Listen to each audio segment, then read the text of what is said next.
नमस्कार. आज आपण एक अशा कायद्याचा सखोल अभ्यास करणार आहोत, जो कागदावर येण्याआधी अनेक दशक मुलांकडे बघण्याचा आपला दृष्टिकोन बदलत होता. हो. म्हणजे पूर्वी कसं होतं, की संकटात सापडलेलं मूल हे समाज कल्याणाचा विषय असायचं हो. किंवा देणगीचा विषय. पण 2005 साली कायदा आला आणि त्याने हा दृष्टिकोनच बदलून टाकला. अगदी. या कायद्याने मुलांना एक नागरिक म्हणून मान्यता दिली. नागरिक म्हणून. हो. असे नागरिक ज्यांचे स्वतःचे हक्क आहेत आणि आणि त्या हक्कांचं संरक्षण करण्यासाठी एक मजबूत यंत्रणा हवी. आज आपल्यासमोर बाल हक्क संरक्षण आयोग अधिनियम 2005 बद्दलची कागदपत्र आहेत आणि आपण याच यंत्रणेची रचना आणि ताकद समजून घेणार आहोत. बरोबर. म्हणजे ही फक्त कलमांची यादी नाहीये. मुलांच्या संरक्षणासाठी एक किल्ला कसा बांधला गेला त्याची ही कहाणी आहे. चला तर मग या किल्ल्याच्या पायापासूनच सुरुवात करूया. ठीक आहे. कागदपत्रांनुसार हा कायदा 20 जानेवारी 2006 रोजी लागू झाला. पण याची वैचारिक पायाभरणी तर खूप आधी झाली होती, नाही का? हो. आणि इथेच ना एक सगळ्यात इंटरेस्टिंग गोष्ट आहे बरं का. काय? या कायद्यात मुलांचे हक्क म्हणजे नेमकं काय याची वेगळी व्याख्या केलेली नाहीये. अरे मग? त्याऐवजी कायद्याने सरळ 1989च्या संयुक्त राष्ट्रांच्या म्हणजे UNच्या बाल हक्क घोषणेचा आधार घेतला आहे आणि भारताने 1992 मध्येच या घोषणेवर सही केली होती. ओ, म्हणजे आपल्या देशातल्या मुलांचे हक्क थेट जागतिक मानकांशी जोडून टाकले. अगदी. हे तर खूप महत्वाचं आहे. म्हणजे हे फक्त आपलं राष्ट्रीय धोरण नाही, तर आपण जगाला दिलेलं एक वचन आहे. पण असं आंतरराष्ट्रीय घोषणेशी स्वतःला जोडून घेण्यामागे काय विचार असेल? दोन्ही गोष्टी आहेत. एकीकडे यामुळे आपल्या कायद्याला आंतरराष्ट्रीय पातळीवर एक वजन मिळतं. पण दुसरीकडे याचा एक मोठा फायदा म्हणजे आपल्याला मुलांच्या हक्कांबाबत एक तयार चौकट मिळते. एक रेडीमेड फ्रेमवर्क. हो. जगभरातल्या तज्ज्ञांनी अनेक वर्ष विचार करून ती बनवली आहे. त्यामुळे आपल्याला नव्याने सुरुवात करण्याची गरज नव्हती. आपण थेट सर्वोत्तम जागतिक मानकांचा स्वीकार केला. म्हणजे रिइन्व्हेंटिंग द व्हील टाळलं. ठीक आहे. तर पाया आंतरराष्ट्रीय मानकांचा आहे. या पायावर जी मुख्य इमारत उभी केली ती होती राष्ट्रीय बाल हक्क संरक्षण आयोगाची. बरोबर. 5 मार्च 2007 रोजी याची स्थापना झाली. आता सरकारी आयोग म्हटलं की आपल्या डोळ्यासमोर एक ठराविक चित्र उभं राहतं. पण या आयोगाची रचना ती त्यापेक्षा खूप वेगळी आणि विचारपूर्वक केलेली दिसतीये. अगदी. हीच या कायद्याची खरी ताकद आहे. कलम 3 नुसार यात एक अध्यक्ष आणि 6 सदस्य असतात. पण गंमत त्यांच्या निवडीच्या निकषांमध्ये आहे. ओके. अध्यक्ष अशी व्यक्ती हवी जिने बालकल्याणाच्या क्षेत्रात भरीव आणि उल्लेखनीय काम केलं आहे. म्हणजे फक्त प्रशासकीय अनुभव पुरेसा नाही. अच्छा. आपल्या स्रोतांमध्ये आयोगाच्या पहिल्या अध्यक्षांचं नावही आहे, डॉक्टर शांता सिन्हा. त्या बालमजुरी विरोधातल्या कामासाठी जगभर ओळखल्या जातात. हे उदाहरणच कायद्याचा उद्देश स्पष्ट करतं. बरोबर. म्हणजे नेतृत्व अशा व्यक्तीकडे हवं ज्याला जमिनीवरचं वास्तव माहीत आहे. आणि बाकीचे 6 सदस्य त्यांची निवड तर जणू एक स्पेशलिस्ट टीम तयार करण्यासारखी आहे. हो, ती एक स्पेशलिस्ट टीमच आहे. शिक्षण, बाल आरोग्य, कायदा, मानसशास्त्र. वेगवेगळ्या क्षेत्रांतले तज्ज्ञ. हो.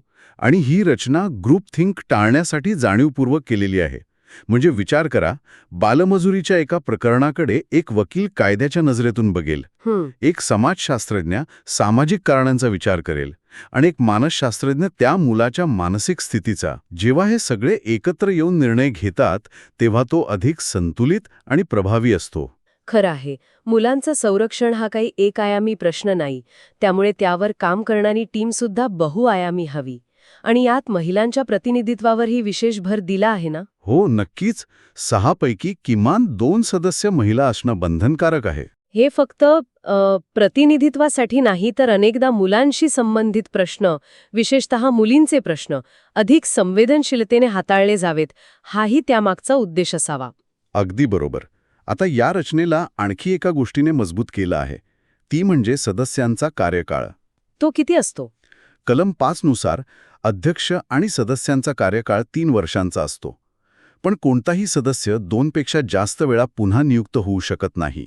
ओ, इथे मला एक गमतीशीर समतोल दिसतोय. म्हणजे एका बाजूला 2 वेळा नियुक्तीची संधी देऊन तुम्ही अनुभवी लोकांना संस्थेत टिकवून ठेवता.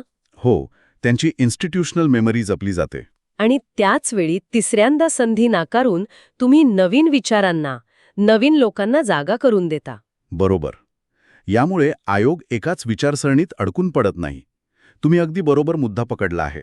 अनुभव आणि नाविन्य यांचाच हा समतोल आयोगाला जिवंत आणि प्रभावी ठेवतो. ठीक आहे. तर आपल्याकडे आता एक तज्ज्ञ लोकांची ड्रीम टीम तयार आहे. पण प्रश्न हा आहे की ही फक्त एक सल्लागार समिती आहे का, जी फक्त सरकारला रिपोर्ट सादर करेल, की त्यांच्या शब्दाला खरंच काही वजन आहे? नाही, वजन आहे. कागदपत्र सांगतात की खरी ताकद कलम 14 मध्ये दडलेली आहे. कलम 14. हो, कलम 14 हे या आयोगाचं शक्ती केंद्र आहे. या कलमानुसार कोणत्याही प्रकरणाची चौकशी करताना आयोगाला दिवाणी न्यायालयाचे म्हणजे सिव्हिल कोर्टचे अधिकार मिळतात. आता हे ऐकायला खूप तांत्रिक वाटतं, पण याचा अर्थ खूप मोठा आहे. हे आपण थोडं सोपं करून सांगूया का? दिवाणी न्यायालयाचे अधिकार म्हणजे नेमकं काय करू शकतो आयोग? याचा अर्थ आयोग देशातील कोणत्याही व्यक्तीला चौकशीसाठी हजर राहण्याचा आदेश म्हणजे समन्स देऊ शकतो. कोणालाही? हो, तो कोणत्याही सरकारी किंवा खाजगी कार्यालयातून कागदपत्र मागवू शकतो. आणि सर्वात महत्त्वाचं म्हणजे तो शपथेवर लोकांचे जबाब आणि पुरावे नोंदवू शकतो. अरे वा. म्हणजे जर एखाद्या अधिकाऱ्याने माहिती देण्यास टाळाटाळ केली तर? तर तो न्यायालयाचा अवमान मानला जाऊ शकतो. म्हणजे हा आयोग फक्त एक चौकशी समिती नाही, तर तो एक अर्धन्यायिक म्हणजे क्वाझी ज्युडिशियल संस्था आहे. त्यांच्याकडे दात आहेत जे गरजेच्या वेळी वापरले जाऊ शकतात. अगदी. आणि ते फक्त तक्रार आल्यावरच कामाला लागतात की स्वतःहूनही काही करू शकतात? हां, आणखी एक महत्त्वाचा अधिकार आहे. आयोग बालहक्कांच्या उल्लंघनाच्या गंभीर प्रकरणांमध्ये स्वतःहून म्हणजे सुओ मोटो दखल घेऊ शकतो. Suo motu? हो, म्हणजे मीडिया रिपोर्टवर किंवा इतर कोणत्याही माहितीच्या आधारे आयोग स्वतःहून चौकशी सुरू करू शकतो. ज्या मुलांपर्यंत किंवा त्यांच्या पालकांपर्यंत तक्रार करण्याची व्यवस्था पोचत नाही, त्यांच्यासाठी हा अधिकार एका सुरक्षा कवचासारखा आहे. याशिवाय आयोग फक्त तक्रारींवरच काम करतो की त्याचं कार्यक्षेत्र अजून व्यापक आहे? खूप व्यापक आहे. तक्रारींची चौकशी हे एक महत्त्वाचं काम आहे, पण ते एकमेव काम नाही.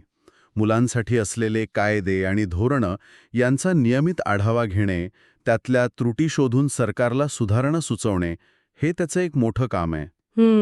याशिवाय दहशतवाद, नैसर्गिक आपत्ती किंवा कौटुंबिक हिंसाचार यामुळे प्रभावित झालेल्या मुलांच्या गरजा तपासणे आणि अर्थातच समाजात बालहक्कांविषयी जागरूकता निर्माण करणे हेही आयोगाच्या कामाचा भाग आहे. हे सगळं ऐकून खरंच खूप प्रभावी वाटतंय. पण एक व्यावहारिक प्रश्न मनात येतो. विचारा ना. भारत हा एवढा मोठा देश आहे. दिल्लीत बसून एक आयोग तामिळनाडूच्या एखाद्या गावात किंवा अरुणाचल प्रदेशच्या दुर्गम भागात मुलांच्या हक्कांवर लक्ष कसं ठेवणार?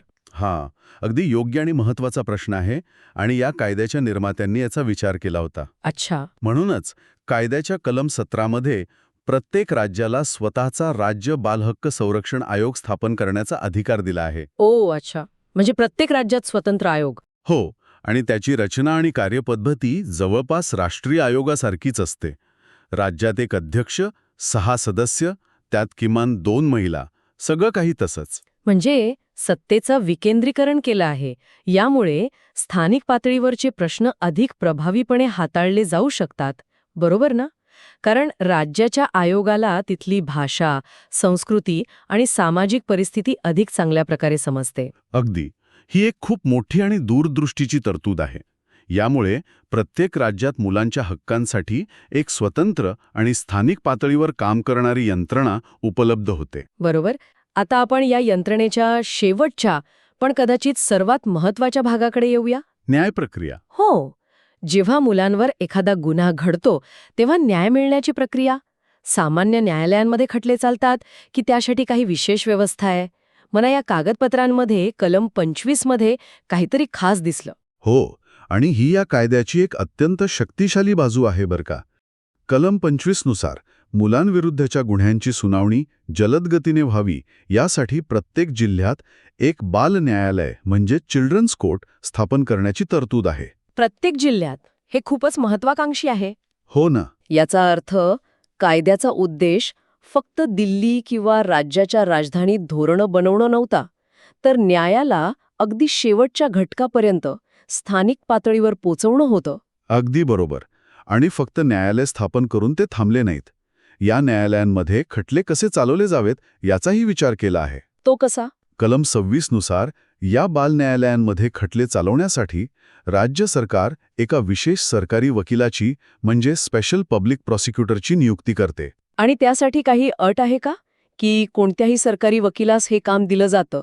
नाही, अट आहे. त्या वकिलाला किमान 7 वर्षांचा वकिलीचा अनुभव असणं आवश्यक आहे. 7 वर्षांचा अनुभव. हो, यामागे हेतू स्पष्ट आहे की मुलांशी संबंधित प्रकरणं ही खूप संवेदनशील असतात. ती हाताळण्यासाठी केवळ कायद्याचं ज्ञान असून चालत नाही, तर अनुभव आणि एक प्रकारची परिपक्वताही लागते. तर मग आपण आज जे काही पाहिलं त्याचा सार काय? हा 2005चा कायदा फक्त काही नियमांचं पुस्तक नाहीये. ही मुलांच्या संरक्षणासाठी उभारलेली एक संपूर्ण इकोसिस्टम आहे. बरोबर, एक संपूर्ण साखळी आहे. याची सुरुवात होते आंतरराष्ट्रीय मानकांना आपलंसं करण्यापासून, मग एक राष्ट्रीय आणि राज्यस्तरीय आयोग तयार करण्यापर्यंत, त्या आयोगाला दिवाणी न्यायालयाचे अधिकार देण्यापर्यंत, आणि शेवटी प्रत्येक जिल्ह्यात विशेष न्यायालय आणि विशेष वकील नेमण्यापर्यंत. अगदी. आणि जर आपण या सगळ्याच्या मागे दडलेला विचार पाहिला तर तो खरंच क्रांतिकारक आहे. हा कायदा मुलांकडे नागरिक म्हणून पाहतो, ज्यांचे स्वतःचे हक्क आहेत. केवळ मदतीची गरज असलेले घटक म्हणून नाही. नाही. आणि त्या हक्कांचं संरक्षण करणं ही राज्याची जबाबदारी आहे. हा वैचारिक बदल खूप मोठा आहे. अर्थात कोणताही कायदा कितीही चांगला असला तरी त्याची खरी कसोटी त्याच्या अंमलबजावणीत असते. बरोबर. ही यंत्रणा जमिनीवर किती प्रभावीपणे काम करते हे सर्वात महत्वाचं आहे. हो. जाता जाता एक विचार. या कायद्याने आयोगाला स्वतःहून दखल घेण्याचे प्रचंड अधिकार दिले आहेत. पण आपल्या या विशाल देशात, जिथे अनेक मुलांचा आवाज त्यांच्या घराच्या किंवा गावाच्या भिंतींपलीकडे कधी पोहोचतच नाही, तिथे या आयोगासमोर सर्वात मोठं आव्हान कोणतं असेल? कायद्याने दिलेली ही सगळी ताकद, ही सगळी यंत्रणा त्या सर्वात असुरक्षित मुलापर्यंत, ज्याचा आवाज सर्वात क्षीण आहे, त्याच्यापर्यंत प्रभावीपणे पोहोचेल कशी? याचं उत्तर शोधणं हेच या कायद्याच्या यशाचं खरं गमक असेल.